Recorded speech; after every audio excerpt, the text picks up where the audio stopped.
Global India TV पर इस वक्त की बड़ी खबर है भोपाल से, जहां प्रतिपक्ष नेता डॉक्टर गोविंद सिंह का बड़ा आरोप है। बीजेपी के नेता पुलिस को लेकर निकाय चुनाव में करवा रही मतदान। एमपी में 19 नगरीय निकाय चुनाव में मतदान जारी।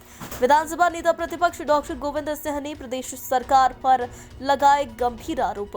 डॉक्टर गोविंद सिंह ने मतदान प्रभावित करने का लगाया आरोप। बीजेपी नेता कांग्रेस कार्यकर्ता की मतदान केंद्रों पर जाने से रोक रहे हैं। सरकार निकाय चुनाव में साम दाम दंड भेद की नीति अपना रही है। 19 नगरीय निकायों में प्रशासन प्रदेश सरकार का नौकर बन के काम कर रहा है। कांग्रेस निर्वाचन आयोग से चुनाव निरस्त कराने की करेगी मांग। पूरे प्रमाण आने के बाद निर्वाचन में की जाएगी शिकायत। ग्लोबल इंडिया टीवी के लिए भोपाल से विशेष संवाददाता राजू प्रजापति की रिपोर्ट।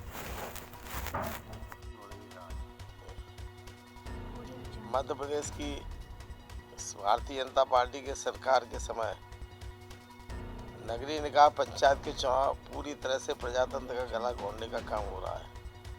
हमारे कांग्रेस के कार्यकर्ताओं के तरफ सुबह से दूरभाष पर अनेक फोन आए, तो भारतीय जनता पार्टी के कार्यकर्ता पुलिस को लेकर वोटिंग कर रहे हैं।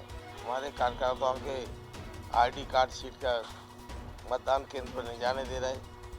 पूरी तरह से चुनाव सरकार के साम दाम दंड भेद की नीति के अनुसार शासन प्रशासन भारतीय जनता पार्टी का नौकर बनकर उनका सहयोग कर रहा है।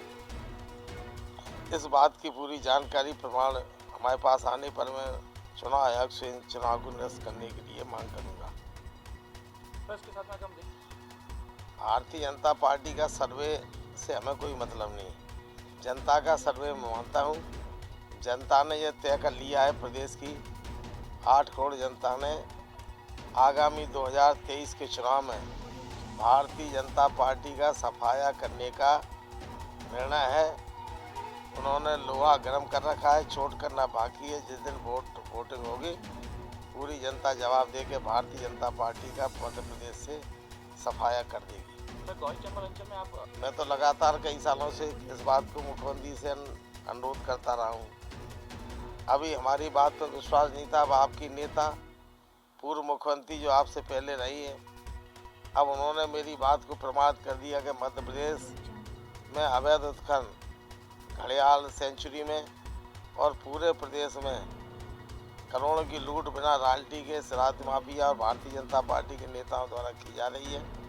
अब सरकार को थोड़ी बहुत शर्म है, तो सरकार इस अवैध उत्खनन को रोकने पर त्यागपत्र देने का काम करे। सर, मंत्री ने प्रदेश सरकार के मैसेज वायरल हो रहा है। उस वीडियो में कांग्रेस कार्यकर्ताओं की वो कह रहे हैं कि चुपचाप इधर आ जाइए, नहीं तो बुलडोजर तो तैयार है और 2023 में हम आ रहे हैं और बुलडोजर। महेंद्र सिंह सिसोदिया अभी तक कहते थे मैं सिंधिया जी का नौकर हूँ, चापलूस हूँ।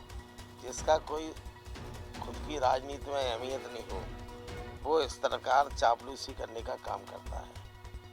अगर उनमें इतना साहस है तो अब होने वाला चुनाव है आगामी, उसमें आके हमारे पार्टी के नेता जयवर्धन जी के सामने चुनाव लड़के जीत लें, तब उनकी पता चल जाएगी कितनी उनकी हैसियत है। पार्टी कार्यकर्ताओं को धमका रहे हैं। पार्टी को काम धमका, कांग्रेस के कार्यकर्ता ने कमज़ोर नहीं है, उनकी धमकी में आए।